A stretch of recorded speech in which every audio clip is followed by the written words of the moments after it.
புதுக்கோட்டை மாவட்டம் கீரனூர் அருகே புதுக்கோட்டை திருச்சி நெடுஞ்சாலையில் இன்று காலை திடீரென சிறிய ரக பயிற்சி விமானம் ஒன்று அவசரமாக தரையிறங்கியதால் பெரும் பரபரப்பு ஏற்பட்டது. விமானத்தில் பயிற்சியில் ஈடுபட்டிருந்த பைலட் மற்றும் இன்னொரு நபர் லேசான காயமடைந்தனர்.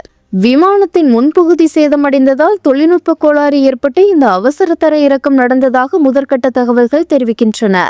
சாலையில் பயணித்த வாகன ஓட்டிகள் திடீரென விமானம் இறங்குவதைக் கண்டு அதிர்ச்சியடைந்து வாகனங்களை நிறுத்தினர். சம்பவம் நடந்தவுடனே காவல்துறையினர் மற்றும் தீயணைப்புத் துறையினர் சம்பவ இடத்திற்கு விரைந்து விமானத்தை பாதுகாப்பாக விலக்கி போக்குவரத்தை சீரமைக்கும் வேலைகளில் ஈடுபட்டுள்ளனர். விமானத்தில் இருந்த இருவரும் உடனடியாக மீட்கப்பட்டு அருகிலுள்ள மருத்துவமனைக்கு அனுப்பி வைக்கப்பட்டனர். விமான போக்குவரத்து ஒழுங்குமுறை ஆணையம் மற்றும் காவல்துறையினர் சம்பவம் குறித்து விரிவான விசாரணை தொடங்கியுள்ளனர். விமானத்தின் தொழில்நுட்ப கோளாறு, பைலட்டின் முடிவு, சாலை தேர்வு உள்ளிட்ட அம்சங்கள் ஆராயப்படுகிறது. எனவே முழுவதுமாக விசாரணை முடிந்த பிறகு தெரிய வரும் என்று தகவல்கள் வெளியாகியுள்ளது.